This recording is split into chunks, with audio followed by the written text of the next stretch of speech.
mukwaniriza nnyo gwe ali ku WBS TV mu kiseera kino nsooka okulamisa n'ekiramuso ekisinga obulungi. Assalamu alaikum warahmatullahi wabarakatuh. Amanyanza Ibrahim Segirinya.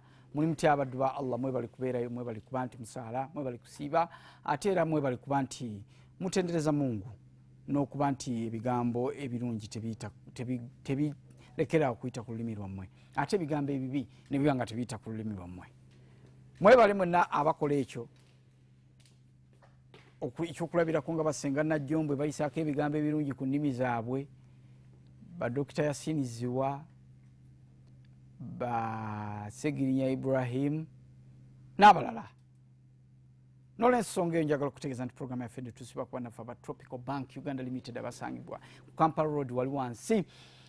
Kyojja okukola kuba essimu note nyemu nnya 331 note njiddamu note nyemu nnya 3 note nyemu nnya 331 note olabike nti obafuna banaffe abo bakuwe ekyo kyeweetaaga. Balina amatabi ag'enjawulo, balina Embaale, balina Masaka, balina Kaliro, balina Ekinyala, balina Entinda, Nakumatt, tulina ne Kampala Road, Kawempe n'ebitundu ebirala.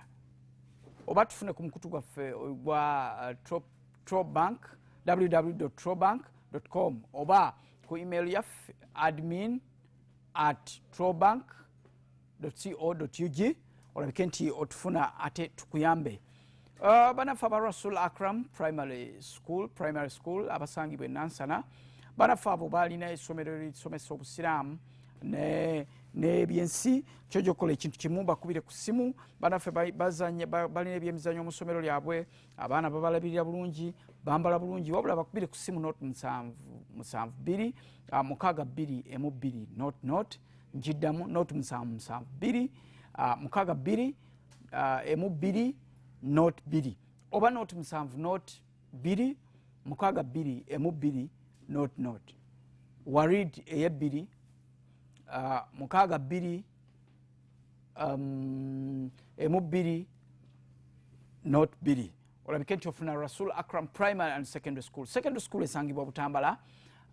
Banaffe abaagala okusomesa abaana eddiini aba secondary n'okubasomesa ebyensi, twala abaana abo Esimba Butambala Kibibi iwa Rasul Akram Secondary School. N'olw'ensonga eyo omwana bwe tumujja mu nursery ne primary wali Nansana, ate tumutwala Butambala eri setting y'ekyalo embeera eri cool. So tuwa omwana tumusomese wali ate tumugyewo tumutwale Butambala, alabike nti ayiga okulima entangawuuzi, ayiga okusoma Qur'ani, ayiga n'okusoma ebyensi, asobola okufuuka dokita, wabula tajja kuguka mu kulima mayirungi, kubanga mayirungi Seeka Baasi Battira yagamba emiti bagiteme. Ab'e Butambala muve ku mayirungi, naye mwebale kuuma busiraamu, mwebale kusomesa abantu busiraamu, abantu b'e Butambala naye mubutambulireko. Nsaba Mungu abasaasire, ekyalo ekyakifu akiteekemu nusura, akiteekemu rahma, akiteekemu n'ebintu ebirala. Muddeemu mwenna ab'e Butambala nti Allahumma amiina, naye muve ku mayirungi. E Butambala eyo ninayo bakadde bange, mbalamusiza mwenna. Sijolonga kyalo naye ngezaako okulabika nti ndeeta ebigambo ebiruŋŋamya, muve ku mayirungi. Seeka Baasi Battira yayogera, mugaveeko emiti mugiteme, mugireke mu lusuku, wabula mulime entangawuuzi n'ebirala. Olunaku lweggulo twabadde tutunulira ebintu ebyenjawulo nga twabadde ne Sheikh Ali Zikusooka nga yasomesezza ng'ensonga bwe yazitunulidde eddiini busiraamu bwetyo bwegamba. Olwayo twagala kulaba ki? Olwaleero ndina abantu babiri, ndine Dr. Yasin Ziwa ne Ssenga Hadija Najjombwe nga bazze wano okubabalula. Dr. Yasin Ziwa agenda kutunulira ku birungi ebiri mu ovakkedo. Tumanyi nti emiti tugirina awaka naye tugikozesa ki? Okwejjanjaba. Twagala tulabe engeri gy'osobola okwejjanjaba awaka. Nze sirwala alhamdulillah naye nkozesa ki? Gwalwala wandibadde otya okusobola okuwona? Ssenga Hadija Najjombwe twagala tulabe ayagala kutuleetera mbu oteekateeka otya ekisenge. Simanya ebyo bwe bityo, simanya muno, simanya mumeketa mutya muwogo, kwegamba ebintu bwe bityo. Kansabe Dr. Yasin Ziwa musatulaba ate tuveeyo tudde wa Ssenga Hadija Najjombwe. Bwe yeefuula sirias olowooza nti tali sirias, kumba ali sirias. ولقد بعثنا في كل أمة رسولا من اعبدوا الله واجتنبوا الطاغوت. Bismillah walhamdulillah thumma salatu wassalam ala rasulina Muhammad sallallahu alayhi wa sallam. Abatulaba abalungi tubalamusa n'ekiramuso ekisingira ddala okuba ekirungi kiri mu Qur'an sura ya 6 aya ya 53 kigamba assalamu alaikum wa rahmatullahi wa barakatuh. Ne bannaffe bennyini ba Josefu ba Mangadalena banna Paul bwoba obikuddeyo kaana 2 osoma layini ya 19 nawo n'ekigambo ekiramuso ekyo ekirungi ennyo ekitegeeza emirembe peace nakyo weekiri. Yenze ziwa Semirimu Yasini gemanya gange dadi ge yantuma Kalamatende Serinya Bimawokota bwenjogera bwentyo natuseyo emanyiyo akati zemanyiyo kwogera otegerayo bulungi nnyo Kalamatende Serinya Beyo bulijjo ndowooza kalirauza akaalo naye alhamdulillah abantu bakozi. Yes, abantu bakozi ate teri mayirungi wakuba twagayiseko mu kkuba awo teri mayirungi gagendera naye olwa programu eno manyi bajja kukyusa embeera naye nga wano mu kibuga tuli ku SES Medicinal Center wali oludde Nabweru ku ssomero eyitibwa Kazo Primary School. Awo nno wetuva wetuwangalira netubaako bingi netubaako ettaffaali lyetuteeka ku ntunguuka y'eggwanga lyaffe lino nga banjudde olwaleero tugenda kutunulira obutonde ne ovakkedo ate tulabe embeera gye tukoma mu mubiri gwaffe. Wa barakallahu fikum. Senga Dija Najjombe nagayibwa bweyefuula serious olowooza nti tali serious kumbali ki kumbali serious. Amina. A'udhu billahi minash shaitani rajim. Bismillah. Assalamu alaikum wa rahmatullahi wa barakatuh. Alaykum assalam. Amanya Mukyala Hadija Najjombe ngasangibwa ku Kalamatendo Kazo Angola. Kongere ku kali akagambo kaffe Dr. Ziwa bako kyogere Kalamatende watali nnyo Kalamatende mu myala ekyo tekitutiisa. Singa tulitidde kaki olwaleero badde nsaba twogere ku mbeera olw'okuba nti okusinziira ku baganda baffe abalungi amasimu agagenze nga gatukubibwa naddala era abakyala bakyalina complaini nene nnyo eri abaami ku nsonga ezikwatagana ku kisenge nti abantu abamu tebazimanyi naye senga gwe abaami tebakomplaini n'abaami era kugamba ebintu bino ebikwatagana n'amaka naddala abafumba ababiri byo bikyali bigazi naye tujja gezaako nga bwe kisoboka ku WBS ne Tropical Bank okubeera ng'etuyambako ne Rasuula okulaba nga tusindika ebigambo bino abantu okubimanya kuba emabegako yonna nsuubira eggwanga lyaffe tetunafuna mukisa muntu asobola kulambulula nsonga zino nga bwe zirina kubeera olw'ensonga nti buli kiisi ayogera ku nsonga zino bamuyita museegu oba ayogera ku nsonga zino tebamubala mu magezi. Naye nze neebaza Allah nti kuba okuvaayo okwokwange okwogera ku nsonga ezo eziruma abantu yensonga lwaki olwayo twogerera tuli wano ku WBS. Abakyala boogera nnyo ku nsonga ekwatagana ku baami obutabawa budde bumala okupapa banyinaza abalungi nti obufumbo kyekintu ekiteekebwateekebwa nga bw'olaba omuntu nti agenda kufumba omanya nti nja kgenda mu katale n'oleeta emmere n'ogiteekawo naye toyinzaga nti nzije mu katale matooke n'oteeka mu sefulya n'ofumba era oba olina ogajjako ebikuta. Nammwe abaami funayooko obudde nze nja kubasinzira njagala nnyo manyize ntambula nnyo ku bintu bya culture mabega bakadde baffe bwe baalinga ti bakadde baffe bano batwalanga nnyo obudde sayini y'omukyala gy'anaasula yabanga aggula nva nnungi na mmere ennungi. Sayini y'omukyala omwami gyajja okusula omukyala yeetegekanga ebyalabirwangako amasuuka ge baali basulako luli yagajjangako n'agatereka n'abeera ng'agazzaako kwolwo olunaku omwami lwakola ki ekyo kimu ku bintu ebyokweteekateeka. Omukyala omwami yagulanga engoye zaalinga 3 wabangawo olugoye olukyala ne wabangawo olugoye olusiibwamu nebaayo olugoye olulima. Yakwatanga olugoye oluno olukyala n'alwambala ng'akuuma munne amaaso olwo azambadde wakati w'essaawa 12 n'essaawa 1 okulindirira olugoye olusooka awo abantu beetegese bulungi kati obwongo ku ngoye 3 mulimu ebyokuyiga bingi nnyo ebintu ebibadde kugamba betubuuza ng'ebyensonyi tunoonyeza nnyo olulimi olubigonza bifuuke emisomo egisomesa eggwanga. Nzojja kumbuulira wano mbizze mu Lunyanyimbe nti mwenga abaami mupapye nnyo kubanga tulinayo abaami abeera nti ajja kusula wange endulu n'agikubira bwayise nga ndikawembe. ati kakati eyo obubeera olusi na bulwadde eyo kuba waliwo ekijja ngaolaga nti mu mwezi omulamba nze nkifunamu omulundi gutya omulundi gumu kati endulu agikubidde bwayise maama w'abaana ali Kaseesa agenze kusuubula tannaba kutuuka kati endulu ani agenda ojjanukula si mbuzi nabisolo n'abakozi waka ba house girl. So bwe mubeera ngawammwe nti tuli abaami tuli babiri tandika okuteekateeka omukyala nga tonnajja wange. Kati olwayo twebaza nti tulina amasimu muweerezeko ku kameseji okasindikeyo akamulaga nti enkyo ojja wange amanye nti enkyo okola ki ngenda kujja. Kakati oyinza okubeera sayini endala oyinza okubeera tokozesezza simu oyinza okufunayoko omuntu gw'otuma waka kubanga abantu baveeko senga abantu sibo ekizibu kye mulina kati ntumese Dr. Yasini ziwe wange. Dr. Yasini yafuuka kati Dr. Yasini mujje mu bantu b'omusuubiriza aboononefu okugenda ewuwo. Dr. Yasini yafuuka kati wansi yonna lwaki kuba kati yava mu by'obukulu oba n'afuuka omuntu omujjuvu ennyo mu maka lwaki Yasini kati alina kaŋŋambe ebintu bingi byakukolera awakago byotosobola nakukola ebimu mu bye ebitali biwanvu nnyo ebitonotono kuba kati yafuukaga tosobola kati Yasini mulekera amaka n'akola bintu bitagenda kusanyusa mu makaago.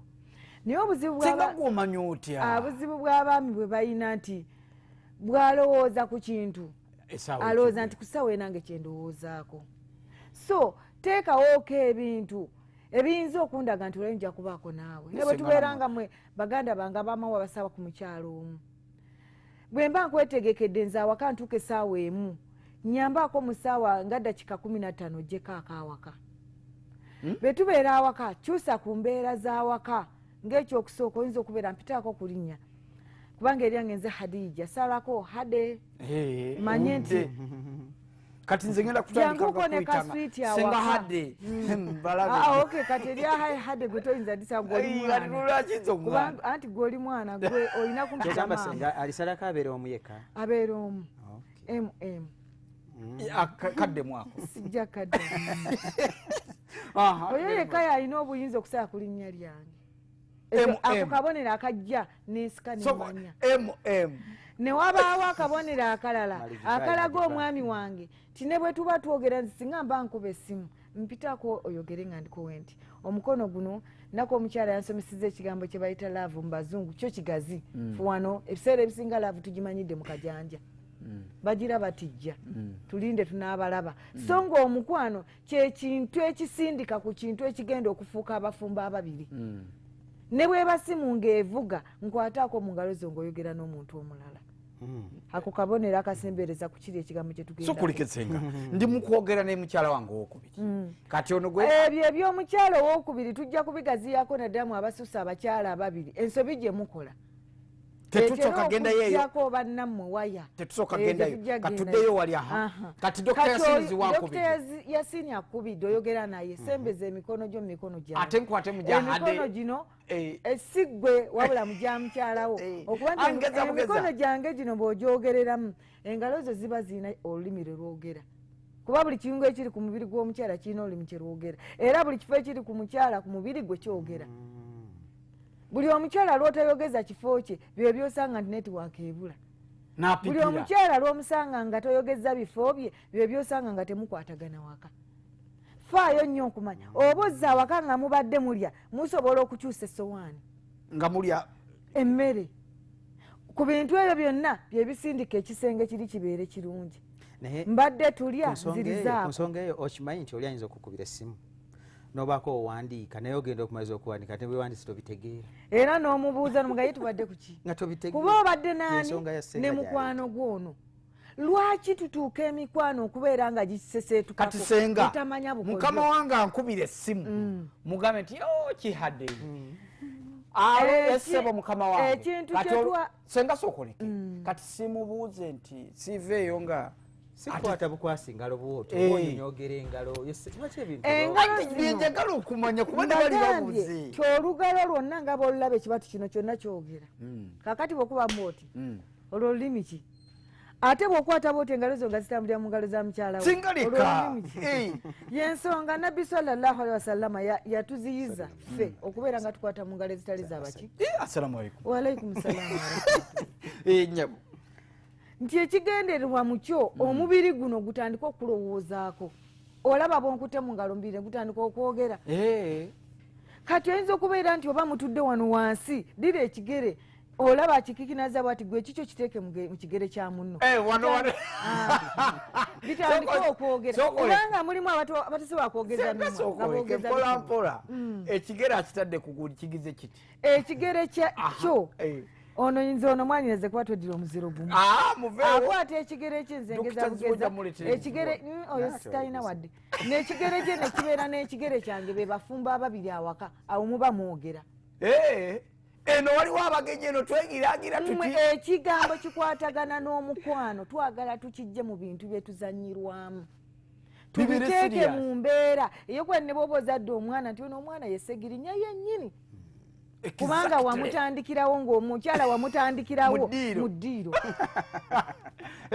bemuba muli emmere kwata ettooke lyosoose okunnyika nti ono yesegirinya ono segirinya weereza Faatuma alye ku ttooke eryo kubanga oyinza noddirumako bwoti n'olizza mu ttama lyo n'olijja mu ttama lyo n'oliteeka mu ttama lya mukyala ako kennyini kooliddeko eyo message etusindikawa olwo nonyaza lwango kakati oyinza okubeera ebintu ebyo biwanvu osobola okuba wakateekamu ettooke bwotinoga yiyi fasizi n'enva wazifumbye enfumba ki enfumba eno nga siyo eyabulijjo faati mukisenge tugenderawo manya bwe njogera ku faati ofuna kizibu ki zijagala hadde ne kale hadde bwe mbeera nga nze okutte buuza emmere mu kiseera ekyo buuza emmere eno wagifumbye otya ng'emmere gy'ofumbye si ye ya bulijjo sembera wano olwani abuuza emwemu ayita hadija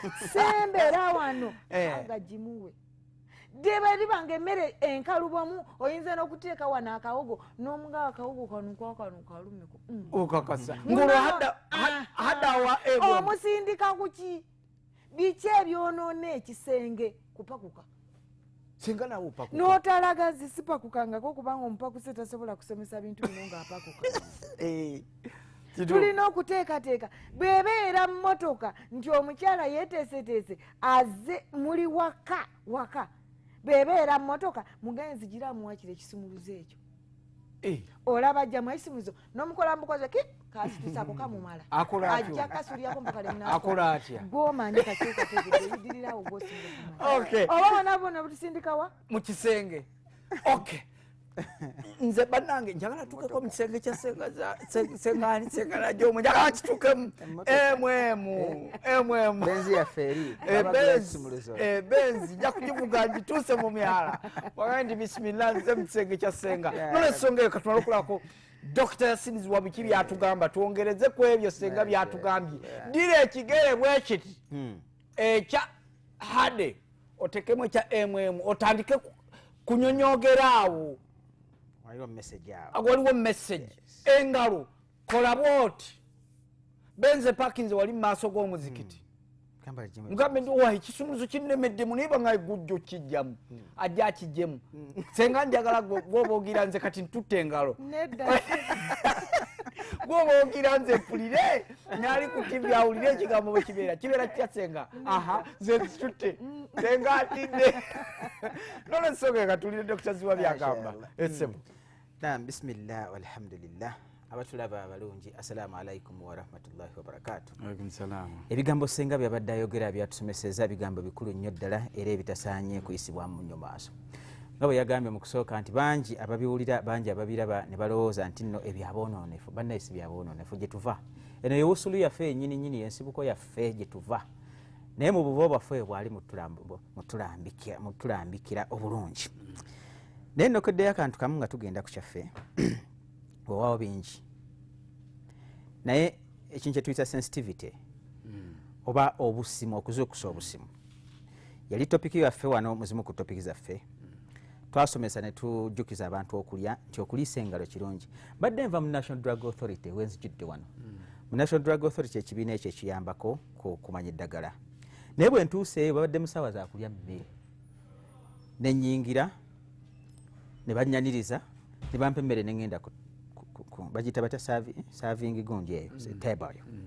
Bwe nsenye emmere nsenye amatooke n'ensena n'akalo, ebinyeebwa n'ebintu ebya kiragala. Ne bandeetera kagamba nga bwe mulaba bwe nti wennyambadde bwe nti bwe ngenze ne ntuula ewantu. Ne naaba engalo zange bulungi nnyo ne ndya emmere naye bonna bantunuulidde bwe bati. Odd man out. Bo bonna baliisa fork. Nze ndiisizza ngalo zange zino. Era bonna bantunudde naye era ne bagamba nti naye era bateekako enkoofi. Simanyi ki kye bafunye naye nga ndiisizza ngalo. Lwaki tuliisa engalo? Okuliisa engalo kikulu nnyo. Engalo zino nga bwe muziraba, enjala bwe badde kuluma nga bwe badde nnuma. N'okwata engalo zino n'oziteeka mu mmere bw'oti, omubiri gwe gutandika okwetegeka, preparation, gutandika okwetegeka kyekiddako. Kyekiriisa nga kyatugamba. Bw'oba okutte munno mu ngalo bw'ati n'omugira nga bw'abiraze, omubiri gutandika okwetegeka. Senga alina bw'akoze ajja kiddamu. Buli muntu Allah alina we yamuwa. Kakati engalo zino ze zitandika ze zivaamu kye bayita senses, okumanyisa omuntu kyekigenda mu maaso. Bw'okwata bw'oti emmere n'ogiteeka mu kamwa, omubiri gwaffe gwetegekera embeera eddako osobole okumira obulungi. Kyennokaddeyo ekyo mu bigambo bya Ssenga. Ku ngalo katono nnyo kyongereko nti mu ngalo muno mulimu olutuuyotuuyo olwo oluvaamu. Olutuuyo buli wokwate ku mmere bw'oti waliwo olutuuyo olwo oluvaamu. Lulina kye luyamba mu basawo oba awo tonnatuukawo. Sinnaba kumanyaawo nyaawo. Weeruli kati kiri Islamic. Thirdly, olutuuyo olwo emmere buli woogikozesa fooko ebaako ebizibu singa esulawo oba bwerwawo. Bw'okozesa engalo olutuuyo olwo lulina treatment gye lukola ku mmere teyonooneka. Kati genda okola research ya Quran. Bwebusiraamu. Akwasiza emmere mu engalo nze ndisiza engalo tegagga mangu. Barakallahu fik. N'ekirala era engalo zino zikuwa okumanya kikyolidde kyokya tekyokya kinyogoga engalo. Tuliise engalo bwe busiraamu eno ye foko nakyo foko z'engalo zaffe. Olwaleero njagadde tutunuleko ku muti guno. Omuti guno mbu gwava Brazil. Bwe batwe batugamba mbu, nze ngamba mbu n'ebyo ebiri mu bitabo. Gwava Brazil. Ono Wovakedo naye tutunudde ku kitundu ekya waggulu, tetutunudde ku bitundu ebyansi. Tugenda okutambulira ku kitundu ekya waggulu kino. Wovakedo ono oba omuti gwonna nga bwe tugumanyi, ekikola kino nga bwe tukiraba kino kibaawo bwe kiti.